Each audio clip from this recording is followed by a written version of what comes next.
내 마음이 극락정토, 내 성품이 아미타불. 내 마음이 극락정토, 내 성품이 아미타불.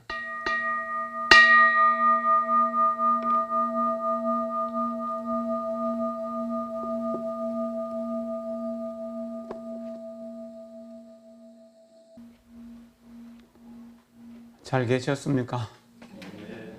12월 달에는 처음 뵙는 것 같습니다. 12월 4일 날은 제가 그 석정노스님 제사에 참여했다가 늦어서 연학스님 보고 공부하자고 해서 연학스님하고 좀 공부하셨죠? 그리고 11일 날은 제가 통도사 화엄살림 법회 법사로 참여하게 돼서 좀 공부를 못했었고요. 오늘은 이제 18일 세 번째 주입니다. 그리고 다음 주가 12월 25일인데 공부를 하지 말자고 하는 이야기들이 있는데 어째야 될까요? 12월 25일 날 가족들과 함께 보내도록 하고요. 26일 날이 초하루 날이거든요. 그 26일부터 그날 섣달 초하루 라서 그 요번에 이제 나팔 정진을 초하루부터 해서 1월 1일 저녁까지 이렇게 7일이 되더라고요. 그래 1월 2일 날이 성도절인데 1월 1일 날 저녁에 철야를 해서 몇 명이 가든 간에 1월 2일 새벽에 마치는 걸로 그렇게 이번에 좀 시간을 정했고 교재는 제가 가장 좋아하는 경전 중에서 하나 보현행언품 대방강굴 하원경 입 부사의 해탈 경계 보현행언품을 가지고 그 보현보살의 10대 행원을 중점적으로 공부하는 걸로 해서 해마다처럼 그 4시에 1시간 공부하고 저녁에 7시부터 1시간 공부하고 8시부터 9시까지는 좌선을 하는 이런 방법으로 초6회까지 하고 초1의 날 저녁, 그러니까 1월 1일 날 저녁에는 7시부터 시작해서 다음 날 새벽 4시 예불 시간까지 철야하는 걸로 그렇게 하겠습니다. 1시간씩 해서 7번 하면은 10가지 행원이 대충 조금 이해가 되도록 설명될 수 있을 것 같아요. 제가 행자 때 보현행언품을 받고 매일 108배를 해가면서 그 보현행언품을 읽었던 그 신심으로 지금까지 중로로 태워왔고 또 우리가 축원을 끝날 때 세세상 구경원성 보현도를 수행해서 구경에 무상각을 이루자라고 하는 걸로 해양되거든요. 세세상행 보현도, 그래 세세상행, 세세로 언제나 해마다 세세생생 태어나는 곳마다 보현행언을 실천하는 것, 보현도, 보현의 수행, 그 보살도 실천이 바로 깨달음으로 가는 길이라고 하는 겁니다. 그게 깨달음의 길이거든요. 지금도 제가 복지를 하고 또 여러 가지 이타적인 삶을 중심으로 살아가는 것도 보현 행원을 공부했기 때문이고 또 이 관세음보살 보문품을 공부했기 때문이기도 하고 그래서 보현행언품 강의를 해야겠다 했는데 이제 구체적으로 보현행언품 공부를 좀 하지를 못했습니다. 그래서 이번에 공부를 좀 할 수 있는 기회를 갖도록 하겠습니다. 오늘 새벽에 기도를 하면서 생각해 봤습니다. 만약 팔만대장경을 농축하고 액기스하고 액기스 해가지고 한 글자로 만들면은 무슨 글자를 써야 될 것인가?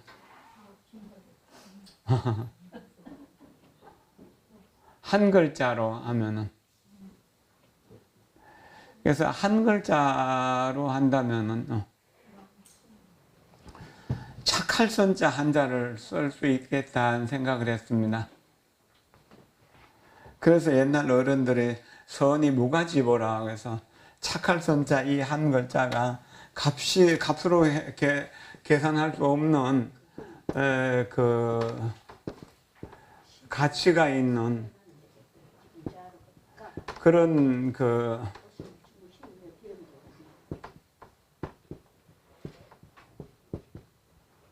보배라고 하는 뜻이죠. 써도 다함이 없는 보배. 무가지보. 선한 마음만 가진다면은 우리는 사바세계가 더 이상 사바세계가 아니라 행복한 극락세계라고. 금년 음력 정월달에도 선 공덕에 대해서 이야기를 많이 했었고, 또 선은 행복입니다 라고도 그렇게 이야기를 좀 많이 했었습니다. 행복하게 살고 싶다면은 내 마음속에 악을 선으로 변화시키는 것이다. 악을 선으로 변화시키는 것. 이것이 이제 팔만대장경 전체의 가르침이거든요. 그래서 지학행선이라고 하는, 악을 거치고 선을 행한다. 예, 선을 행하는 것, 악을 거치고 선을 행하는 것. 요범사운에서도 악을 변화시키는 것, 죄를 뉘우치는 것으로 시작되잖아요. 그래서 계과지법이 이제 2번에 나오고 3번에 이제 적선지 행이 나오는 것이거든요. 그래서 요 선을 행하는 것이 가장 중요한 일이다. 또 모든 부처님의 공통된 가르침이 칠불통계라고 하는데, 거기서도 재학막작, 중선봉행. 재학막작은 악을 거치는 것이고 중선봉행은 선을 받들어 행하는 것이거든. 이 선이라고 하는 것, 이것이 가장 중요한 덕목이다라고 하는. 선을 실천하기 위해서 불교를 공부한다. 불교를 공부하면은 선한 사람으로 되어간다는. 만약에 악이라고 하면 뭡니까? 이게 고칠 수 없는, 고치기 어려운 뭐죠? 이 죄보가 되는 겁니다. 죄는 죄보는 뭡니까? 고통을 계속 끊임없이 만들어내는 거죠. 그 악한 사람들은 항상 죄를 만들어냅니다. 죄의 갑오를 만들어냅니다. 지혜로운 사람은 선한 삶을 살 줄 아는 사람, 어리석은 사람은 악행을 계속 하는 사람입니다. 이것은 바로 악행은 모든 고통의 근원이 되고 선행은 모든 행복의 근원이 된다는. 그래서 선이 가장 중요한 글자다라고. 옛날부터 제가 선이라고 하는 글자를 참 좋아했습니다. 그리고 두 글자로 한다면, 팔만대장경을 농축해서 두 글자로 만든다면, 옛날 어른들은 이 두 글자로 해가지고 뭐라 그랬습니까? 이욕이라고 그랬죠. 그래서 귀법 이욕조언이라고 하잖아요. 욕심을 떠난다. 욕심을 버려라. 이것을 팔만대장경 욕심 버려라 하는. 그러면 욕심으로 하는 것은 전부 다 악행이고, 욕심을 떠나면은 선행이 된다는 이야기죠. 그래서 악으로부터 떠나는 것을 이욕이라고 하는 겁니다. 이 이욕을 실천하기 위해서, 그래서 팔만대장경을 석절하면 뭘까요? 계율선정 지혜 말하는 개정해라고 하죠. 깨어있음과 집중과 통찰력, 그러죠? 스무리띠, 사마타, 프라제나라고 그렇게 이야기하는 겁니다. 그러면 석자로 했을 때 계율, 선정, 지혜. 그래서 개정해라고 하죠. 팔만대장경에 가르치면 석자라면은 개정해다. 물론 다르게 이야기한 사람도 또 있겠죠. 이런 이야기를 들으면서 나는 아니다. 뭐 그러면서 자기 이론을 펼칠 수도 있겠죠. 여러분도 그렇게 생각을 해보세요. 지연 스님은 이렇게 개정해라고 하지만 나는 아니야 하면서 자기 소견을 펼칠 수 있어야 돼요. 옛날 선사들도 조주 스님이 계시는 도량에 어떤 학인이 들어와서 어떤 것이 조사가 서쪽에서 온 뜻입니까? 라고 물으니까 뜰 앞에 잣나무다라고 했다. 그러니까 아무개 스님은 그 말에 대해서 어떻게 설명하고 아무개 스님은 어떻게 설명했는데 나는 아니다. 다르게 설명한다. 조조도 틀렸고 뒤에 설명한 아무개도 틀렸다. 그래서 나는 붉은 해가 동쪽 하늘, 동쪽 언덕에서 떠오른다고 말하리라. 뭐 이런 식으로 이야기하는 게 그런 겁니다. 여러분들도 그렇게 말할 수 있어야 돼요. 100% 그대로 믿지 말고 내가 생각하건대는 다른 거야 라고 여러분들의 소견을 말할 수 있어야 된다는 겁니다. 자, 넉자로 하면 어찌 되나요? 넉자로 하면 예, 넉자로 하면은요 자비희사라고 합니다. 개정해의 공덕은 사무량심, 자비희사로 나타나요.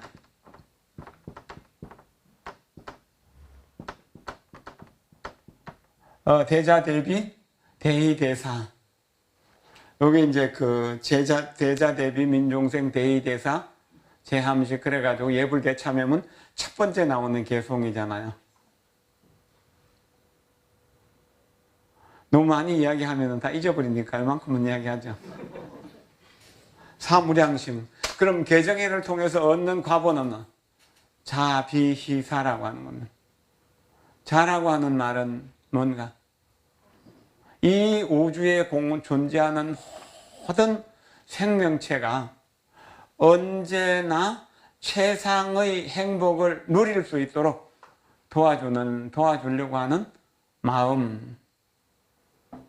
비심은 고통받는 모든 중생들이 고통에서 벗어나서 행복으로 가기를 바라는 마음. 사라고 하는 것은 그렇게 베푸는 마음과 구제되는 마음이 함께 만나서 기쁜 마음이 일어나는 것.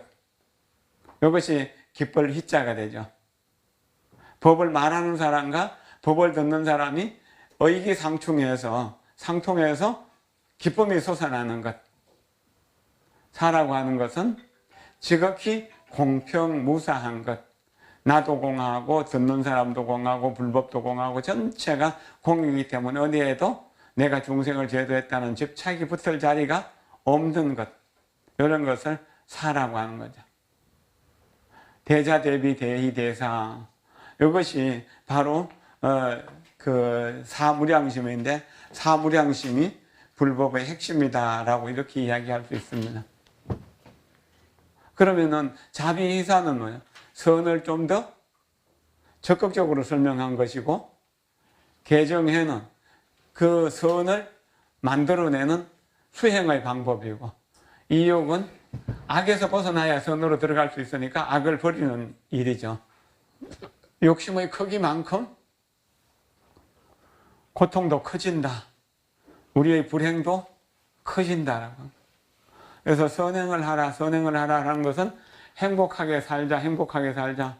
우리 다 같이 행복하게 살자. 뭐 그런 뜻이고, 아제 바라성 아제 모지사바 하는 뭡니까? 선한 세계로 가자. 모두 다 함께 선한 세계로 가자. 뭐 그런 뜻이죠. 선한 세계, 선이라고 한 이름도 떠난 선한 세계. 바라성 아제 모지사바 그렇게 이야기하는. 그 선한 세계라고 하는 겁니다. 이제 원문 한번 들여다보기로 합시다. 39쪽요. 네 번째 선한 사례의 그 선행 사례의 네 번째 이야기이죠. 그 세 번째 이야기에서 언현이라고 하는 사람들이 도적을 살려줬던 이야기죠.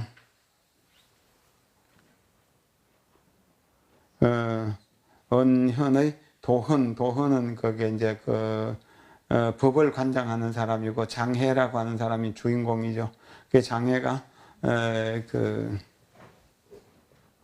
도적 명물을 구한 뒤에 도적 아닌 사람들을 다 살려준 이야기로 해서 그 인으로 인해서 그 아들이 장원 급제하게 되었고, 그래서 이제 그 손자는 탐화에 이제 임금이 주는 의사화를 받는 그러한 장원급제를 했다는 이야기죠. 복건성의 보전현의 임씨는 조상대에는 늙은 어머니가 선행을 아주 좋아했다. 항상 가루로 둥근 음식물 분단이라고 했는데 이걸 경단이라고 볼 수도 있고 또 호떡이라고 볼 수도 있죠. 어쨌든 그런 것을 만들어 갖고 사람들에게 대접했다는 이야기입니다. 이게 둥근 음식물을 만들어서 사람들에게 대접했는데 누가 와서 달라고 하면 아낌없이 바로 주며 거리끼는 기색이 없었다. 2번 달라고 하면 2번 주고 3번 달라면 3번 주고 매일 오면 매일 주는 그런 거죠. 한 신선이 도인으로 변화하여 매일 67개씩을 요구했는데 그 어머니는 매일같이 실정을 내지 않고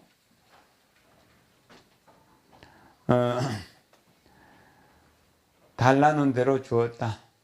3년이 다하도록 하루같이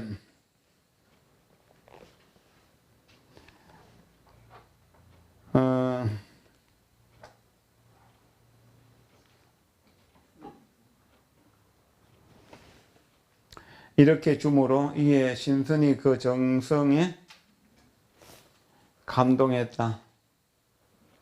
그래서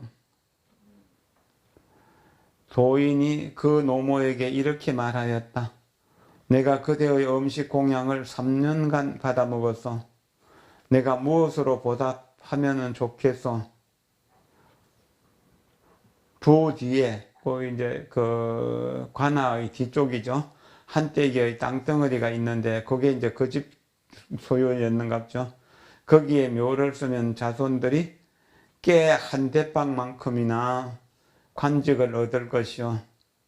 그래서 도인이 점지해 준 대로 그 아들이 자기 어머니의 묘를 쓰는데 첫째 9사람이 등재했다. 아들 손주 해갖고 뭐 이렇게 된 거죠. 그래서 대를 이어 머리에 비늘을 꽂고 각건을 매는, 그러니까 이게 과거에 장원 급제하고 급제했던 사람들이 몹시 많이 나왔다. 그래서 복건 지방에서는 임시 가운데 과거에 합격하지 않은 사람은 없다라는 풍문이 나돌 정도였다. 가끔 이제 신도들이 오셔서 우리 어머니 혹은 우리 할머니는 거지가 와도 상을 차려서 대접을 했다라고 하는 그런 이야기를 듣습니다. 그런 복으로 우리가 이만큼 살게 되었습니다 라고 하는 이야기. 아낌없이 남에게 베풀 줄 아는 것. 이 할머니가 불법을 잘 알았던 것도 아니고 세상법을 잘 아는 것도 아닐 겁니다. 다만 선하게 살아야 된다는 그 인생 철학이 확고했던 거죠. 떡을 만들어서 나눠줬다고 하더라도 넉넉한 살림은 아니었을 거예요. 넉넉하다 하더라도 매일 준다는 게 어려운 일인데, 그러나 성실하게 사셨던 할머니라고 하는 건 분명하죠. 그리고 떡을 나눠주기만 했을까요? 평소의 삶이 이타적인 삶, 남을 돕기 위한 삶으로 이어져 왔다는 겁니다. 그렇기 때문에 이 사람이 많은 사람들이 여기에서 벼슬을 얻을 수가 있었다는 거예요. 이게 참 중요한 겁니다. 성실하게 부처님 이름 하나도 몰라도 나무아미타불을 몰라도 성실하게 살고 남에게 죄되는 일을 안 해야겠다고 생각하면서 사는 거죠. 그리고 항상 남에게 이익되는 어떤 일이든지 이익되도록 정말 법이 없어도 살만한 그런 사람으로 살았다는 이야기. 그리고 달라는 대로 주었다고 하는 이야기는 마음이 지극히 공평무사했다. 그 자비희사를 할 때 사의 마음, 평등의 마음을 제대로 쓸 줄 아는 분이었다. 이해덕실의 마음이 흔들리지 않는 분이었다는 것. 그렇기 때문에 그렇게 할 수 있었고, 그런 인연으로 해서 거기서 3년간 떡을 얻어먹었던 사람은 그 할머니에게 선행 공덕을 지을 수 있는 인연을 만들어 주신 분이다. 그래서 공덕이 되었다라고 이렇게 이야기할 수도 있을 것입니다. 그건 아주 중요한 일이 됩니다. 이것을 생각하고 이것을 실천하는 일은 또 다른 일보다도 또한 큰 일이 될 수 있는 일이죠.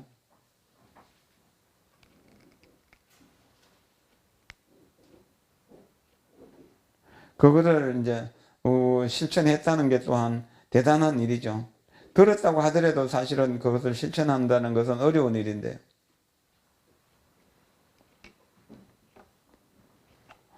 누군가가 도움을 청했을 때 가능 아니면은 도와줄 수 있도록 하고, 도와줄 수 없더라도 그 사람이 희망과 용기를 가질 수 있도록 말을 해주고 격려해주고 위로해주는 것은 실제로 경제적으로 도와주는 것보다 더 큰 힘이 될 수도 있습니다.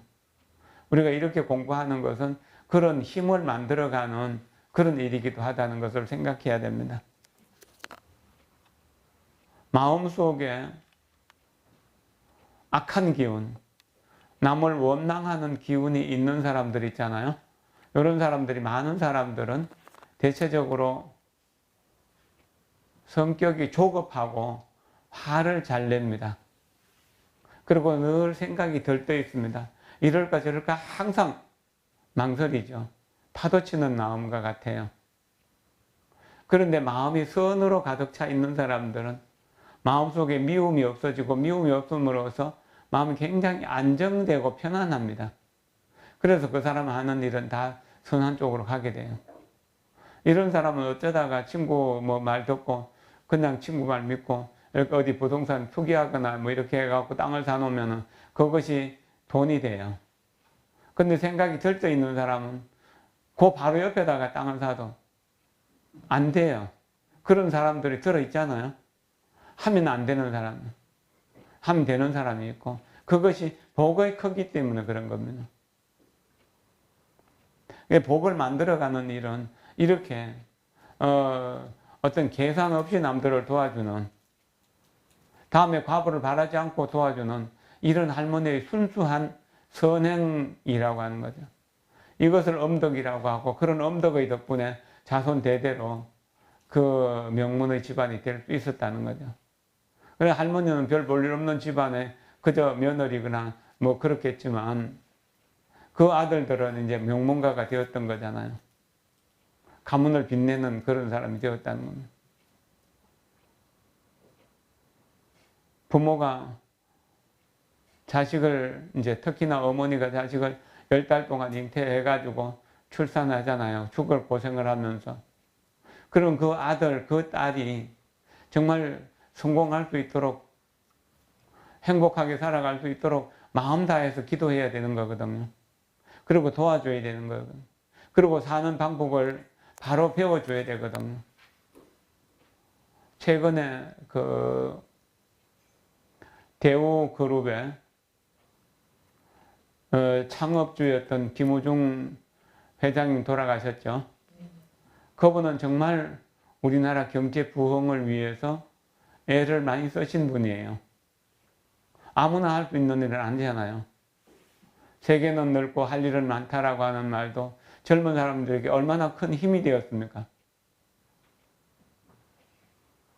만약에 그 사람이 박정희라고 하는 정치가를 만나지 못했다면 그렇게 기업가로 성장할 수 있었을까요? 그러기 어려웠을 거예요. 또 그 뒤에 며칠 전에 뭡니까? LG그룹의 구자경 회장 돌아가셨죠? 94세라던가요? 예, 그분 참 욕심 없이 사신 분이잖아요. 큰 그룹을 운영하면서도. 자기 나이 70 됐을 때 나는 이제 더 이상 이렇게 경영할 능력도 안 되고 힘도 없고 이제 눈도 침침하고 하면서 경영 일선에서 물러나서 늘 서울에서 대전까지 일주일에 5번 이상씩 출근해가지고 그 자기가 만든 대학, 연암대학 도서관에서 공부하고 그걸 또 후배들을 격려하고 그랬다고요. 참 잘 사셨잖아요. 물론 이제 그 아들이 과중한 업무로 인해 가지고 지병으로 자기 아버지보다 좀 일찍 돌아가신 것은 험이라면 험일 수 있지만 저는 LG그룹하고 GS그룹이 이제 그 럭키금성으로 하나로 만들어 갖고 사돈 길이 그렇게 몇십 년간 이렇게 잘 지내는 것은 참 모범적이라고 생각하거든요. 그 삶의 중심에 선이라고 하는 것이 있었고 그 선이 인화를 중심으로 하는 경영을 할 수 있었다는 겁니다. 그래서 초인류 기업은 아니라고 하더라도 신뢰도가 높은 기업으로 호감도를 가지는 기업으로 기업 철학이 있는 기업으로 그렇게 성장할 수 있었다는 거죠. 그리고 GS와 LG가 나누어지고 난 뒤에도 서로 도와가면서 참 잘 지내잖아요. 합작이라고 하는 것, 이렇게 이제 그 공동 경영이라고 하는 게 얼마나 어려운가는 여러분들도 느낄 겁니다. 동업이라는 게 얼마나 어려운 것인가. 그런데 동업으로 성공한 케이스였잖아요. 그거는 두 분 다 참 훌륭한 덕성을 갖추고 있었기 때문에 가능하다고 하는 거죠. 우리 친한 사람하고 죽고 못 사는 것처럼 이렇게 해서 개모임도 하자고 그렇게 이야기할 수도 있는데 그러나 얼마 안 돼가지고 그것이 박살나고 그런 경우도 있잖아요. 서로 원수가 되고 그런 경우도. 이해관계도 별로 없는데도 그렇단 말이에요. 그런데 첨예한 이해관계를 가지고도 그렇게 몇십 년 동안 여의좋게 지낸다는 것, 그 허씨와 구씨가 함께 이렇게 기업을 일거리 갔다는 건 얼마나 아름다운 일입니까? 그리고 계열 분리를 하는 중에서도 서로 불평불만 없이 그렇게 잘할 수 있었던 것도 마찬가지고요. 대단히 훌륭한 일이죠. 그리고 그 아주 독실한 불자 가족들이잖아요. 이런 그 어떤 경영 철학이 있는 사람들이 경영을 하게 되면 돈도 벌지만 존경도 받을 수 있다는 이야기입니다.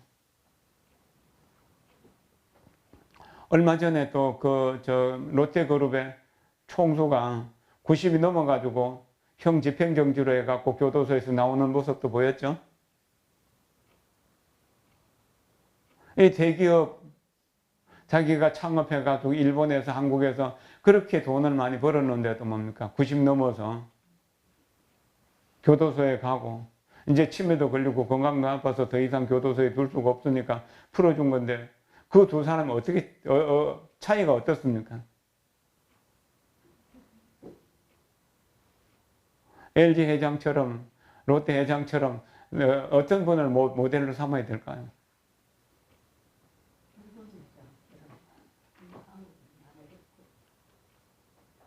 돈이 있고 없고 하고 전혀 상관없잖아요. 인화를 중요하게 생각하느냐 아니면 눈에 보이는 돈을 중요하게 생각하느냐 그 차이였잖아요. 여기서 우리가 임씨 집안의 할머니가요. 그 돈을 생각했다면 떡을 만들어 갖고 그렇게 아낌없이 나눠줄 수 없었을 거예요.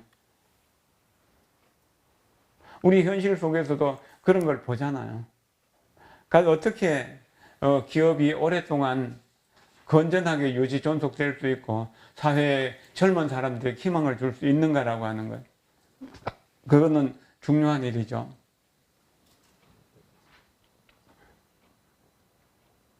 그 다음 보겠습니다. 5번요. 부흥타감이라는 태사의 아버지가 현림학교의 학생적이었다. 여기 이제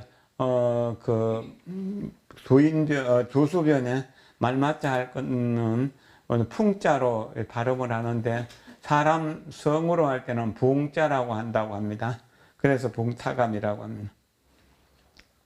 한 번은 겨울에 아침 일찍 일어나서 학교에 가던 길에 어떤 사람이 눈 속에 거꾸러져서 누워있는 것을 보았다.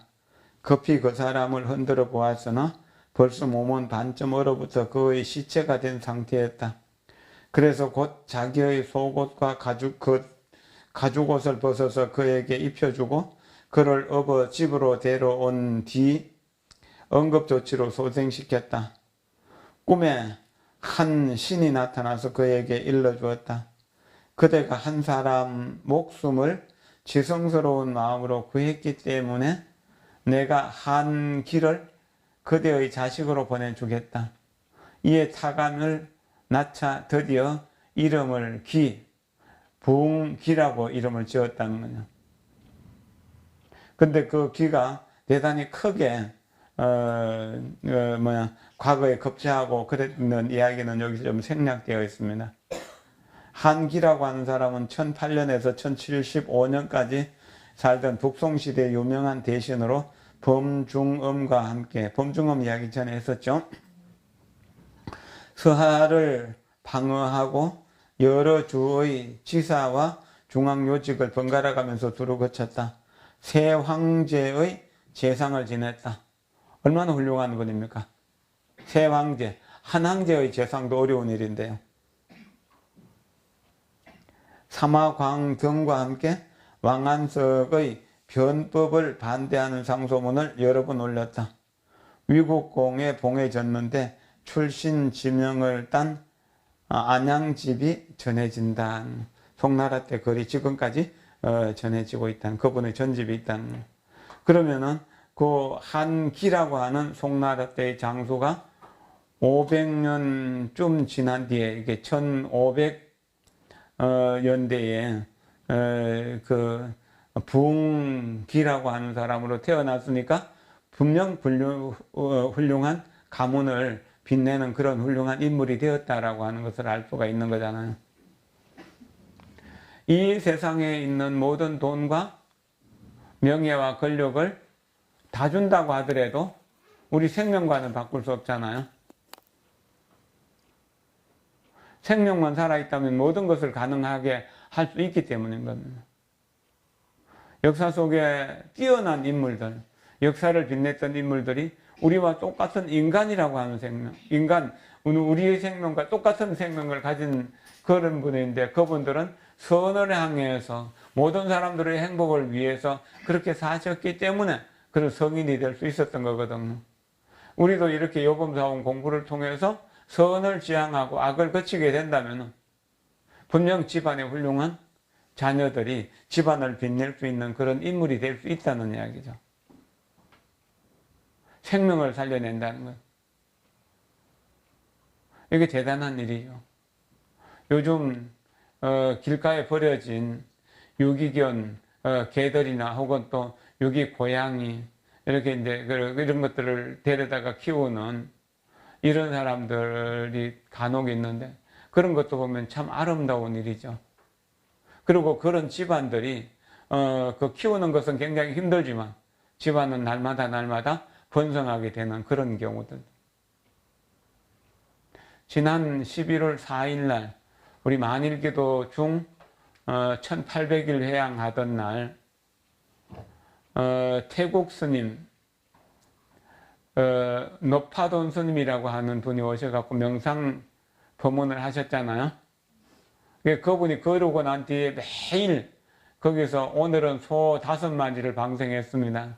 물고기 600kg 방생했습니다 하면서 방생한 뭐 이야기하고 꽃하고 방생하는 사진, 동영상 이런 것들을 매일매일 보내줘요. 그래 하니까 그쪽에 담합가야 법신사들과 날마다 번성하는 거죠. 생명을 존중하는 거죠. 그런 인연으로 해서요. 우리가 성공하기를 위한다면 선행 중에서 가장 큰 선행이 뭔가? 방생이라고 하는 겁니다. 생명을 존중하는 일이죠. 생명을 존중하는 일보다도 더 중요한 일은 없다라고 하는 거죠.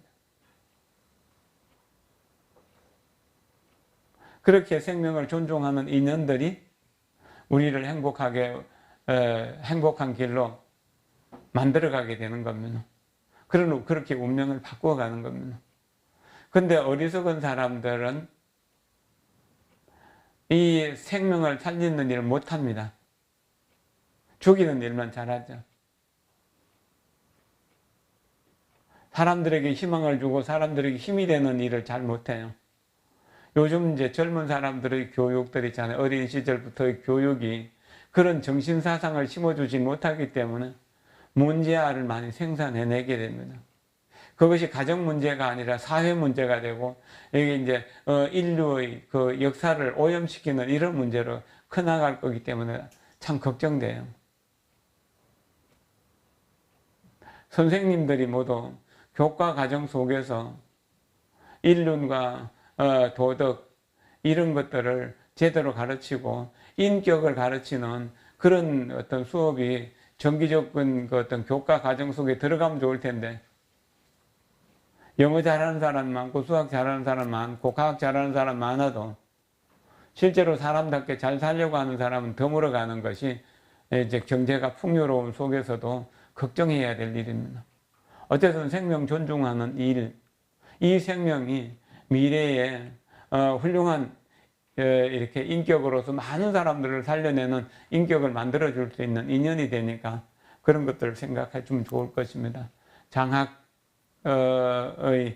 장학금을 주어서 공부할 수 없는 아이들이 공부할 수 있는 인연을 만들어주는 것도 생명을 살려내는 일이고 병원에서 치료비가 없어갖고 고생하는 사람들을 위해서 이렇게 하는 것도 도움을 주는 것도 생명을 살려내는 일이죠.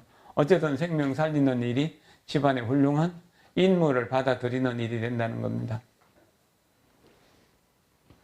6번째 보겠습니다. 절강성의 태주에 성이 응시인 상서가 있었는데 젊었을 때 산 속에서 학업을 닦았다. 절에 있었는지 아니면 산중에 그냥 그 고시원 같은 데 있었는지는 모르겠어요. 어쨌든 그렇게 공부를 했던 겁니다. 밤에 귀신들이 깨깨 소리를 지르며 모여들어 있다금 사람들을 놀라게 했는데 이 사람 응공만은 두려워하지 않았다. 하루 저녁에는 귀신이 기뻐하며 이렇게 말하는 소리를 들었다. 어떤 여자의 남편이 오랫동안 객지에서 돌아오지 않고 있는데 그 시부모가 개가 시킬 때 받을 폐물을 탐내어 그 여자를 다른 사람에게 시집 보내려고 자꾸 종용한다. 그래서 그 안악이 내일 밤 마땅히 여기 와서 목매에 죽을 운수이니 드디어 내가 그 여자의 몸을 대신해서 차지할 수 있게 되었다. 그럼 귀신이 죽는 사람 몸속에 들어가 빙의가 되어갖고 이제 그렇게 살게 되는 것이고 그 여자는 이제 무당으로 살게 되는 그런 인연이 될 수 있는 겁니다. 그런 걸 이야기하는 거죠. 은공이 그 말을 듣고 몰래 자기 밭을 팔아서 은능량을 만들어 가지고 그 거짓으로 남편의 서신을 만들어서 그 은능량과 함께 집으로 붙였다. 그러자 그 부모는 그 서신을 받아보고 필체가 비슷하지 않다며 의심했다. 그러나 고개를 갸우뚱하면서도 속으로 이렇게 생각했다. 글씨는 남한테 부탁하거나 남이 거짓으로 흉내낼 수 있지만 내 양의 은까지 설마 다른 사람이 거짓으로 주겠는가. 그러니까 믿게 되었다는 거죠. 그래서 자기 아들이 별탈 없이 잘 있는 줄 알고 마침내 며느리한테 억지로 시집가라고 강요하지 않았다. 요즘은 있을 수 없는 일이지만 옛날에는 이런 일들이 많이 있었죠.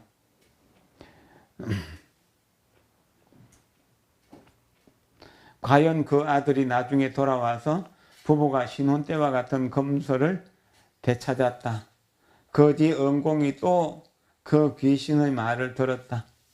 내가 그때 마땅히 그 여자의 몸을 대신할 판인데 정말 이 젊은이, 수재죠. 그 공부하는 응시 수재가 내 일을 다 망쳐버렸다고 이렇게 불평을 한 겁니다. 그러자 옆에 있던 한 귀신이 반문하였다. 그렇다면 너는 왜 이 젊은이 수재에게 해코지 하지 않느냐. 이에 그 귀신은 이렇게 대답하는 것이었다. 이 사람의 마음이 하도 착해서 옥황상제께서 엄덕상서에 임명하셨더니 내가 어떻게 그에게 화풀이를 할 수 있단 말인가. 옥황상제는 하느님을 말하죠. 하느님 밑에서 벼슬을 하는 사람, 상서라는 벼슬을 하는 사람이 있기 때문에 조그마한 쪼무레기 귀신들이 감히 쳐다보지 못하는데 어떻게 해코지 할 수 있겠는가요? 사실 어려운 일이죠. 이 시골 양아치, 깡패 이런 사람들이 장관이나 국회의원 이런 사람들 해칠 수가 없는 거잖아요. 해칠 마음도 못 내는 거죠. 그런데 하늘에서 벼슬을 하는 엄덕상서가 되었는데 어떻게 해칠 마음을 낼 수가 있겠습니까? 원체 덕이 크고 선하고 착하고 순하고 부드러웠다는 이야기. 그러면은 무력을 쓰지 않더라도 모두가 다 항복해 온다는 그런 의미도 됩니다. 은공은 이 사건으로 말미암아 더욱 스스로 노력하고 분발하여 선행을 날로 닦고 공덕을 더욱 두텁게 쌓아갔다. 흉년을 당하면 자기 곡식을 풀어 굶주린 사람에게 나누어 주고 친척에게 위급한 일이 생기면 바로 어떻게 변통해서 생활을 유지시켜 주었다. 또 자신이 갑작스런 사고나 역경을 당하면 스스로 반성하여 자신을 책망하고 기쁜 마음으로 순순히 받아들였다. 그리하여 그의 자손 가운데 과거에 합격한 자가 지금도 꾸준히 이어지고 있다. 요즘 어르신들이 살아가고 있는 모습이나 젊은이들이 살아가고 있는 모습들을 보면 내일이 있는가라고 걱정할 그런 일들이 참 많죠. 저렇게 살면 내일이 어떻게 될 것인가. 특히나 이제 정치하는 사람들이 뉴스에 이름을 많이 올리니까 이제 그 사람들을 기준해서 판단하는 경우들도 많은데 저래가지고 저 사람은 살아서도 행복하지 못할 텐데 그 자손들이 어떻게 될 것인가 하는 것. 인생의 이치와 우주의 이치를 자연스럽게 알 수 있도록 교육을 시켜야 되는데 그런 교육이 없고 그런 교육을 받을 기회가 없는 사람들이 그냥 우물쭈물 돈 버는 것만 조금 배우고 겉멋을 쓰는 것만 배워가지고 그렇게 이렇게 이제 출세했던 사람들이 벼락 출세했기 때문에 절벽에서 떨어지는 것처럼 추락하는 것들을 보잖아요. 그럼 그 사람이 좋은 선지식을 만났더라면은 좋은 스승을 만났더라면 저렇게 되지 않을 텐데 요즘은 도일 스님이 이제 하루 세 끼당 관음사에 내려와서 공양하시니까 자연스럽게 점심 먹고 나면 혹은 저녁 먹고 나면 아침 먹고 나면 같이 앉아서 차 마시는 이야기들 일이 들어 있습니다. 또 이제 젊은 스님들은 운동한다고 이렇게 산책 나가면 둘이 앉아서 이야기할 때가 많은데 간혹 그런 이야기를 해요. 만약 우리가 어릴 때 좀 더 좋은 스승을 만나고 선지식을 만났었다면은 지금보다 훨씬 더 나았을 텐데 라고. 그때는 정말 누가 길을 잡아주는 사람이 없었어요. 길을 이끌어주는 사람이 없었어요. 그래도 그때보다 지금은 여러 가지로 상황이 좋죠. 이런 법회, 이런 공부하는 것도 그 당시에는 거의 없었어요. 교양대학 이런 게 만들어진 것도 70년대 후반, 80년대 넘었거든요. 지금은 이제 인터넷이 발달해가지고 제가자들도 뭐 스님들 뺨치게 공부를 잘 열심히 하시는 분들 많고 수행도 열심히 하시는 분들이 많은데 그때는 좀 그랬었습니다.